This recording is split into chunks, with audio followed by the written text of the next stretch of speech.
Jeff, how'd the guys look today? It was good. It was a cool day, brisk, and it was good, great football weather out there. How different is this week from any of the other weeks? It's the last one. You guys don't know when your next game is going to be, and yeah, that's true. I mean, as long as we've been here, we've been playing to go to the championship game that last week, and even the first one we had a chance, and the second one, third one we controlled our own destiny, and fourth one, and this one we don't. So it makes you reflect a little bit about, golly, one play versus this team, one play versus that team. We're controlling our own destiny again. So there's a little bit of that, but we'll see how much we've learned. Like we'll see what we've learned on those road trips that we didn't get it done. We talked a lot through the first half of the season about the shuffle on the offensive line. What has it done for the group to have some continuity in recent weeks? I think that's been the secret to all this, is just having the same guys, right? And that's the part that, anytime you speak of injuries and you're losing, people are going to always say a coach is making excuses. But they just don't understand the ramifications of what that is. And with one offensive lineman, that's one thing, and two's another, but three's a whole nother situation.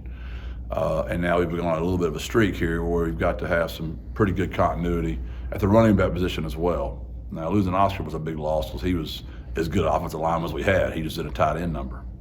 Is it the communication that gets better, or what sort of changes when those guys have? That and the technique of blocking, just the different schemes. I mean, inside zone to the right is a whole play in itself, and inside zone to the left is a whole nother play in itself. So people say, well, you run inside zone, that's one play. It's incorrect.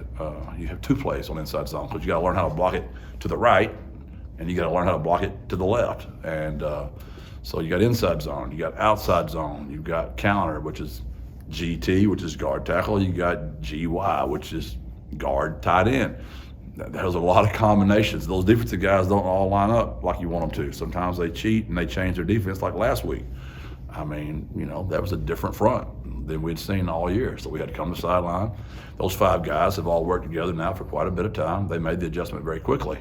If a defense would have done that to us earlier in the year, that they would have done not what they practiced, we'd have been like, can we get about 7 timeouts and a little practice session before we come back on the field? So those are just all those little details that matter. We're talking to Kamar Missouri today, and when you look at him in particular, how have you seen him kind of develop through the year? Oh man, he's just transcendently different. I mean, he's come from being a guy that we were hoping would be good to a guy that we know is really good, and he's playing hobbled up. I mean, he's playing injured and still playing his best ball right now. Had a really great game Friday night. When you have two teams, Coach, that are so good at TOP and ball control, what's kind of the game within the game there this week? Oh man, they're at a different level than we are. I mean, we are good at it, but that's what they do, right? It just puts such a minimum. The expectations of ball security just go to another level because we know we're probably only going to get 50 snaps. So we're running off about 85 to 88 snaps a game this year. Now you're going to take in whatever that is, 2/3 of your offense. So we've got to be very selective on what we work and practice because we're not going to get very many chances, and you got to be right. And they make you feel that way during the game. If you look at the North Texas game, I mean, Chandler got to snap the ball 3 times in the third quarter. But when you're a quarterback and you only got 3 snaps, you're not stupid. When you go back into the fourth quarter, you're like, golly, if I make one mistake, I might not get this thing back again. It just changes the whole mindset. So basically it's who's going to man up on third down and maybe how the turnovers bounce, things like that? Yeah, we can't even mention that word. If we do that, we're dead. I mean, like literally you just can't do that. That TO word you said. Yeah, it just raises the expectations because your chances are just so limited, and it's why they've been really good at what they've done for a long time. It's a unique style of ball. And when you mentioned that, I think in one of your first answers about we're going to see what lessons we've learned about, what's your confidence level that they have kind of embraced and learned those road lessons? I don't think we'll know till we get there, but as far as my confidence expectations and my confidence level, I'd say they're high. Now I'd like to put the Alamo Dome on our jet and take it with us and bring Sosa with us and bring all of our fans with us and all the things that make you feel more comfortable at home. But how have we matured on the road?